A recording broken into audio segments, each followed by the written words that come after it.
하기로 한 일을 시작하면 다른 일에는 정신을 팔지 않습니다. 우리는 앞서 선택과 집중의 역설에 대해 이야기했습니다.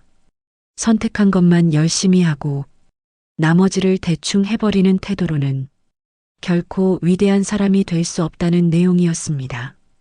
그렇다면 진정한 선택과 집중이란 과연 무엇일까요? 그것은 바로 하나의 일을 마음먹었을 때 그 일을 끝마칠 때까지 산만해지지 않는 태도입니다. 생각이 다른 곳으로 흐르지 않게 하고 쓸데없는 걱정이나 과업에 끌려가지 않고 지금 내가 하고 있는 일에 온 마음을 다해 몰입하는 것. 그것이 진짜 집중이고 그 안에서 선택의 의미가 살아납니다. 산만함이 나를 흔들지 못하게 하고 의식의 틈을 막아내는 자세. 그 태도야말로 우리를 위대함으로 이끄는 시작입니다. 지금 하고 있는 일을 누구보다 깊이, 누구보다 단단하게 완성해내는 것. 그것이 곧 선택과 집중의 본질입니다. 요리사 혼자 운영하는 작은 식당이 있습니다. 그 식당의 생명은 시간 관리와 효율성입니다. 재료도 손질해야 하고 소스도 만들어야 하며 장부도 정리하고 테이블도 닦아야 합니다. 할 일이 많은 건 사실이지만 그렇다고 마음만 앞서게 되면 모든 것이 엉망이 되기 쉽습니다.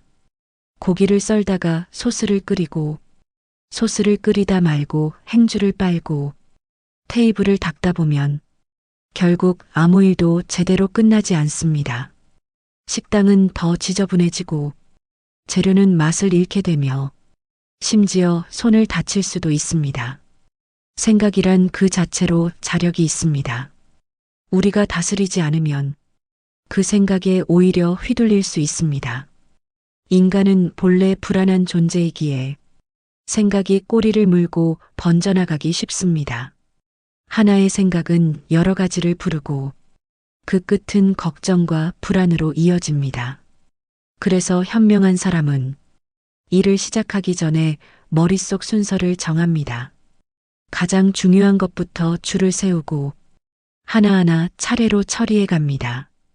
그리고 시작한 일에는 몰입합니다. 다른 일에 눈을 돌리지 않습니다. 이 집중이 일을 완성으로 이끌고 점점 더 능숙한 사람이 되게 합니다. 우리는 기억해야 합니다. 생각의 서랍에서 하나를 열 땐 다른 서랍은 닫아두어야 한다는 것을. 그래야 작은 기쁨이 시들지 않고 걱정 하나가 나머지 모든 일들을 흩뜨리지 않게 됩니다.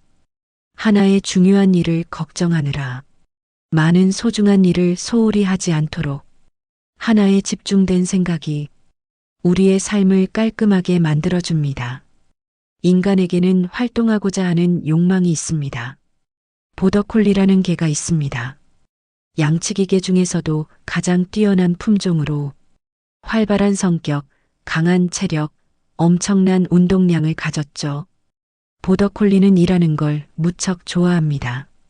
할 일이 없으면 무료함을 느끼고 늘 동물을 몰고 싶어하는 본능이 있습니다. 그래서 일에 미친 개라는 별명도 있습니다. 이 개는 매일 2시간 이상 산책이 기본이고 체력이 넘쳐서 놀이가 부족하면 이상 행동이나 공격성을 보이기도 합니다. 그 때문에 초보자는 키우기 어렵고 파양률도 매우 높은 품종입니다.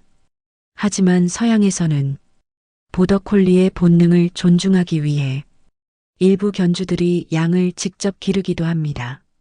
아예 양목장에 데려가 정기적으로 양몰이 훈련을 시키는 것이죠. 그 이유는 단 하나입니다. 이 개는 일해야 행복하기 때문입니다.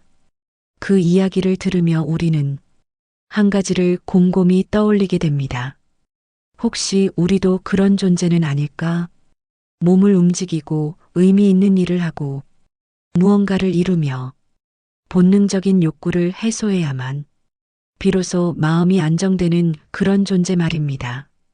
단순히 돈을 벌기 위한 일이 아니라 내가 나로서 살아있다는 느낌을 주는 일, 그런 일을 할 때 우리는 비로소 평화를 느낍니다. 보더콜리의 넘치는 활동성을 보면 놀랍다고 생각할 수 있습니다. 하지만 인간도 그와 크게 다르지 않습니다. 아리스토텔레스는 말했습니다. 생명의 본질은 운동에 있습니다. 인간은 기본적으로 움직이고자 하는 존재입니다. 겉보기엔 멍하니 있는 사람도 손가락으로 책상을 두드린다든지 작은 동작을 반복하는 걸 볼 수 있죠. 그것이 바로 활동 본능의 증거입니다. 인간은 자신이 가진 에너지를 써달라고 요구받는 존재입니다. 그리고 그 에너지의 결과를 직접 확인하고 싶어 합니다. 그래서 가장 큰 만족을 주는 것은 무언가를 만드는 일입니다. 예술이나 글쓰기 혹은 단순한 수작업도 그 욕망을 채워주는 귀한 도구입니다. 매일 내 손을 거쳐 무언가가 완성되어 가는 모습을 볼 때 사람은 행복을 느낍니다. 반대로 아무것도 하지 않으면 마음은 금세 공허해지고 우울함에 빠지기도 합니다. 일하지 않기를 바라면서도 막상 백수가 되면 비참해지는 이유. 보더콜리와 다르지 않은 인간의 본능입니다. 우리는 사람이기에 몸을 움직여 무언가를 만들어내야 합니다. 그 에너지를 일이라는 통로로 표현할 때 스트레스도 풀리고 경제적인 보상도 따라옵니다. 일은 나를 지치게 하는 게 아니라 오히려 살아있게 해주는 힘입니다. 이보다 더 확실한 일석이조가 있을까요? 젊었을 때 넘어지고 깨달아야 합니다. 당신은 당신 인생의 목표를 무엇으로 정해두었나요? 그리고 지금 그 목표를 향해 어떤 마음으로 하루를 살아가고 있나요? 막대한 돈을 벌겠다는 열망인가요? 경쟁자를 모두 이기겠다는 포부인가요? 아니면 큰 노력 없이도 원하는 걸 쉽게 이루고 싶다는 바람인가요? 많은 사람들이 이런 착각을 합니다. 목표를 이루는 그 순간 최고의 기쁨이 찾아올 거라는 믿음이죠. 하지만 곰곰이 생각해보면 우리는 목표를 이룬 순간보다 그 목표를 향해 가는 과정 속에서 더 많은 것을 배우고 느낍니다. 인간은 만족에 머물지 못하는 존재입니다. 원하는 걸 얻지 못하면 고통이 찾아오고 욕망이 충족되면 잠시 행복하지만 곧 또 다른 욕망이 고개를 듭니다. 그래서 행복은 도착지가 아니라 그 과정에서 피어나는 것입니다. 우리에게 동기를 주는 것도 그 여정에서 얻는 통찰과 성장입니다. 목표는 중요하지만 그보다 더 소중한 건 그 목표를 향해 걸어가는 나 자신입니다. 오늘 하루도 그렇게 무엇이 되고 싶은가 보다 어떤 마음으로 살아가고 있는가를 질문하며 살아가야 합니다. 성공도, 돈도, 명예도 결국 모두 또 다른 고통을 낳습니다. 한 가지 욕망이 충족되면 또 다른 욕망이 고개를 듭니다. 그것이 인간의 숙명입니다. 고대 신화 속 시지포스를 아시나요? 산 위로 바위를 밀어 올리지만 정상에 다다르면 바위는 다시 굴러떨어집니다. 그는 다시 또 산 아래에서 시작해야 합니다. 끝나지 않는 고통입니다. 우리의 삶과도 닮아 있습니다. 행복은 목표에 있지 않습니다. 목표를 향해 가는 그 길, 과정 속에서 피어나는 지혜와 성장이 진짜 의미입니다. 배우고 넘어지고 깨닫는 일, 젊을 때 더 많이 해야 합니다. 그래야 나이가 들어도 텅 빈 마음을 피할 수 있습니다. 욕망은 점점 줄어들고 그 충족은 점점 어려워집니다. 행복의 원천은 나이가 들수록 고갈될 수밖에 없습니다. 우리는 그것을 바꿀 수 없습니다. 사랑도 떠나고 재치도 사라지고 삶의 열망도 줄어듭니다. 가족도 친구도 천천히 우리 곁을 떠나갑니다. 운명은 잔인하고 인간은 참으로 외로운 존재입니다. 그래서 더욱 젊은 날에 부딪혀야 합니다. 그 모든 과정을 통과하며 나만의 마음의 방을 만들어야 합니다. 그 방이 훗날 세상의 고통과 공허함으로부터 당신을 지켜줄 것입니다. 현생은 감사하고 소중한 것입니다. 요즘 사람들은 현생이란 말을 지옥이나 시궁창처럼 말합니다. 하루하루가 지루하고 버티기 힘들고 빨리 벗어나고만 싶다고 합니다. 주말이면 몰려드는 사람들, 연휴마다 가득 찬 공항, 모두가 현실을 도피하고 싶어 합니다. 그러나 이 책을 듣고 있는 당신만큼은 현생의 가치를 다시 생각해 보시길 바랍니다. 지금 우리가 살고 있는 이 시간은 결코 지루하고 끔찍하기만 한 것이 아닙니다. 오히려 감사하고 진심으로 소중한 시간입니다. 감기에 걸리면 멀쩡하던 그 하루가 그립고 다래끼가 생기면 눈 뜨던 평범한 아침이 그립습니다. 문지방에 발가락만 부딪혀도 세상 모든 것이 불편해집니다. 사소한 통증 하나에도 온종일 마음이 흔들리곤 하죠. 그러고 보면 아무 일 없는 지금 이 순간이야말로 우리가 가장 감사해야 할 시간입니다. 잃고 나서야 우리가 누리던 평범함이 얼마나 특별한 축복이었는지를 비로소 알게 됩니다. 그러니 지금 이 순간 현실을 사랑해 주세요. 현생은 결코 나쁜 것이 아닙니다. 그저 우리가 깨닫지 못한 채 흘려보내고 있을 뿐입니다. 고통도 없고 결핍도 없는 이 순간이 사실은 가장 귀한 순간입니다. 우리가 이 평온함을 깊이 느끼고 감사한다면 삶은 훨씬 더 풍요로워질 수 있습니다. 하지만 우리는 그런 아름다운 날들을 깨닫지 못한 채 그냥 지나쳐 보내고 맙니다. 그러다가 삶이 흔들리고 나쁜 날이 찾아와야만 그제서야 후회합니다. 그때가 참 좋았다고 말이죠. 이제부터는 달라져야 합니다. 지금 이 순간도 우리는 어쩌면 과거의 절정 속으로 흘러가고 있는 중입니다. 우리가 사는 오늘 하루가 언젠가의 그리움이 될 날이 꼭 찾아올 것입니다. 그러니 기억하세요. 오늘의 시간은 불멸의 빛으로 둘러싸인 보석입니다. 슬픈 날, 아픈 날, 그 빛을 다시 꺼내보게 될 테니까요. 지금 이 평범한 하루가 당신에게는 가장 특별한 하루입니다. 열정이 떠나갔다고 한탄할 필요는 없다. 아무 일도 하지 않는 삶, 그건 정말 두려운 것일까요? 은퇴 이후의 삶을 필요 이상으로 겁내는 분들이 많습니다. 일하지 않는 나는 가치 없는 존재가 아닐까?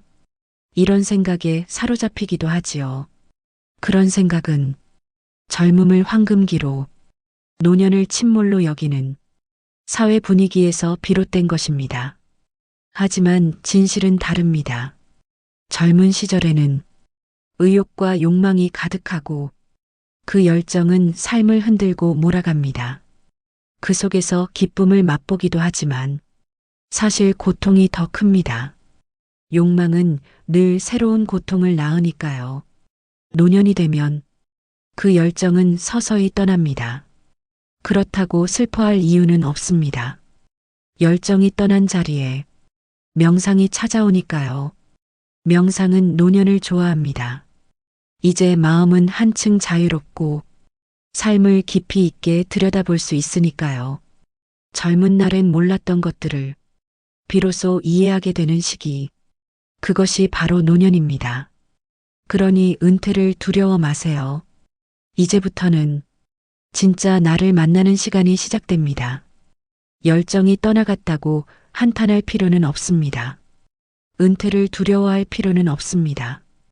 이제 아무 일도 안 하면 어떻게 살아야 하지? 일을 하지 않는데도 내게 가치가 있을까? 많은 분들이 은퇴 이후를 걱정합니다. 일에서 손을 놓는 순간 삶 또 멈추는 건 아닐까? 불안한 마음이 생기기도 하지요. 그 걱정은 젊음을 찬란한 황금기로, 노년을 쓸쓸한 침몰로 묘사해온 사회의 영향입니다. 하지만 그건 누군가의 시선일 뿐입니다. 젊은 날은 열정이 넘칩니다. 무엇이든 시도해보고 쉬지 않고 욕망하며 달려갑니다. 그 열정은 때론 기쁨을 주지만 더 자주 우리를 괴롭힙니다. 욕망은 항상 새로운 갈증을 만들어내고 그 속에서 고통이 자랍니다. 그러니 그 시절이 항상 찬란하지만은 않습니다. 노년기가 되면 열정은 서서히 우리 곁을 떠나갑니다. 하지만 그 빈자리를 슬퍼할 필요는 없습니다. 열정이 떠난 자리엔 조용한 명상이 들어서지요. 명상은 노년을 좋아합니다. 왜냐하면 이 시기는 욕망에 휘둘리지 않고 생각이 자유로워지기 때문입니다. 청년보다도 더 깊은 통찰을 품을 수 있는 때이기에 노년은 오히려 지혜의 절정입니다. 어떤 쾌락 하나를 경험하지 못했다고 한탄할 이유는 없습니다. 모든 즐거움은 욕구가 채워질 때 생기고 그 순간은 오래가지 않으니까요. 배가 부르면 더 먹을 수 없듯 잠을 자고 나면 깨어 있어야 하듯 그건 자연스러운 이치입니다. 청년은 욕망으로 가득 차 있고 그것은 곧 불안과 흔들림을 낳습니다. 하지만 노년은 평온합니다. 불필요한 갈망이 사라지고 마음이 잔잔해지니까요. 그 평정심은 진짜 행복의 시작입니다. 그러니 나이 듦을 두려워하지 마십시오. 열정이 사라진 그 자리에 당신이 그토록 원했던 진짜 평온과 행복이 지금 머물고 있을지 모릅니다. 일하는 보람은 오직 개인의 내면에서만 찾을 수 있습니다. 일도 즐겁게 하고 싶은 당신에게 일은 본래 인간의 욕망을 충족시키기 위한 삶의 수단입니다. 하지만 욕망을 이루기 위해선 늘 약간의 희생이 필요하지요. 그 희생이 곧 일의 고통으로 느껴지기에 우리는 종종 이를 부담스러운 것으로 여깁니다. 그래서 이를 통해 기쁨을 얻겠다는 기대는 때로는 허탈함으로 돌아올 수도 있습니다. 그러나 방법이 아예 없는 것은 아닙니다. 진정으로 즐겁게 일하고 싶다면 외부의 조건보다 자신의 내면에서 그 의미를 찾아야 합니다. 지금 하는 이 일이 무엇을 위한 일인가를 생각해 보세요. 나의 직무 속에서 작지만 분명한 가치를 발견하고 그 안에서 나만의 열정을 살며시 불태워보는 겁니다. 나는 나사를 만든다라고 말하는 대신 나는 누군가의 안전을 지키는 작지만 중요한 일을 하고 있다. 이렇게 스스로에게 말해보세요. 그 작은 변화가 당신의 하루를 조금은 덜 지치게 해줄 것입니다. 또한 인간은 자신의 잠재력을 실현하고 능력을 최대한 발휘할 때 가장 큰 만족을 느끼는 존재입니다. 그러므로 처음부터 자신의 재능과 관심사에 맞는 일을 찾는 것이 중요합니다. 혹은 그렇게 시작하지 못했더라도 새로운 열정을 쏟을 수 있는 일을 언제나 염두에 두어야 합니다. 어쩌면 그것이야말로 삶을 계속 살아가게 만드는 작은 희망일지도 모릅니다. 말 그대로 모험가의 마음으로 세상을 바라보는 것. 그 마음이 있기에 우리는 다시 시작할 수 있습니다. 익숙한 곳을 떠나는 용기, 낯선 것에 마음을 여는 자세, 그것이야말로 삶의 지도를 바꾸는 힘입니다. 지혜로운 사람은 많은 것을 가지지 않습니다. 우리는 외롭습니다. 그래서 자꾸만 무언가를 사랑하려는 본성을 지닙니다. 예쁜 옷을 갖고 싶고 멋진 서재도 갖고 싶습니다. 좋은 취미와 멋진 반려자도 마음속에 그려넣습니다. 하지만 가끔은 그 사랑 앞에서 스스로에게 이 질문을 던질 필요가 있습니다. 더 많이 가지는 것이 정말 현명한 일일까? 강아지를 처음 분양받았을 때 사람들은 축하를 건넵니다. 하지만 어떤 이는 말하죠. 그건 새로운 책임이고 언젠가의 슬픔일 수도 있습니다. 기쁜 일 속에 숨겨진 그림자, 그것을 함께 마주하는 자세야말로 삶을 지혜롭게 살아가는 방법입니다. 행복을 위해선 늘 신경 써야 할 의무가 따라옵니다. 무언가를 손에 넣을수록 우리는 조금씩 자유와 멀어집니다. 누군가와 오래 함께하기로 마음을 먹는다는 것은 그 사람에게 주는 삶을 시작하겠다는 의미입니다. 사랑이란 받는 것만으로는 성립되지 않고 귀찮고 불편한 일도 함께 나누며 책임을 지는 관계입니다. 본능대로 사는 사람은 계속해서 무언가를 소유하려 합니다. 오락이든 관계든 끊임없이 바깥을 향해 움직입니다. 그들은 자신을 마주하지 않으려 합니다. 필요하지 않은 것을 탐하고 공허함을 견디지 못해 또 다른 욕망을 찾습니다. 무언가를 더 많이 가지는 것은 고통을 피하려는 가장 단편적인 방법일 뿐입니다. 그러나 지혜로운 사람은 고통에서 벗어나기 위해 소유보다 조용한 삶을 선택합니다. 조용한 삶이란 충돌이 적고 가볍고 자유로운 삶입니다. 은둔에 가까운 단순한 삶. 사람도 적당히, 물질도 적당히. 그것이 진짜 자유입니다. 소유가 많을수록 정신은 공허해지고 권태와 피로는 깊어집니다. 흥분할 대상을 찾아 헤매는 그 마음이야말로 과소비와 고통을 부르는 독입니다. 필요 이상으로 풍족한 삶은 오히려 우리를 무겁게 합니다. 진실과 거짓을 판별할 줄 알아야 합니다. 도시에서 살아남기 위해 우리는 평판을 신경 씁니다. 명성과 이미지는 곧 그 사람의 능력처럼 여겨지니까요. 하지만 문제는 우리가 생각하는 것 이상으로 사람들은 남의 시선을 심각하게 받아들인다는 점입니다. 누구는 금수저, 누구는 흙수저라 불리며 계급을 나누고 가진 것으로 가치를 매깁니다. 이런 세상에서 우리는 칭찬 한마디에 가르릉대는 고양이처럼 본능적으로 웃음을 짓습니다. 심지어 거짓된 칭찬이어도 내가 듣고 싶었던 말이면 기꺼이 마음을 열고 그 말을 받아들이기도 합니다. 반대로 비난에는 도무지 참지 못합니다. 지나친 눈치와 평가 속에서 우리는 스스로를 잃기도 하지요. 누군가 내 자존심을 건드릴 때 우리는 참지 못하고 바로 반응합니다. 억울함을 토로하고 변명하거나 때로는 깊은 상처를 받기도 하죠. 그런 모습엔 약간의 정치가 섞여 있습니다. 살아남기 위해선 친구와 인맥, 호의를 얻는 것이 중요하다고 믿기에 거짓말도 필요하다고 생각하는 겁니다. 정치적으로 성공하려면 굽히고 아부할 줄 알아야 한다고 하지요. 자기 생각이 뚜렷한 사람은 오히려 불리하다는 말도 나옵니다. 동물은 굶주림이나 분노에 따라 상대를 공격합니다. 하지만 인간은 그저 괴롭히기 위해 잔인해질 수 있습니다.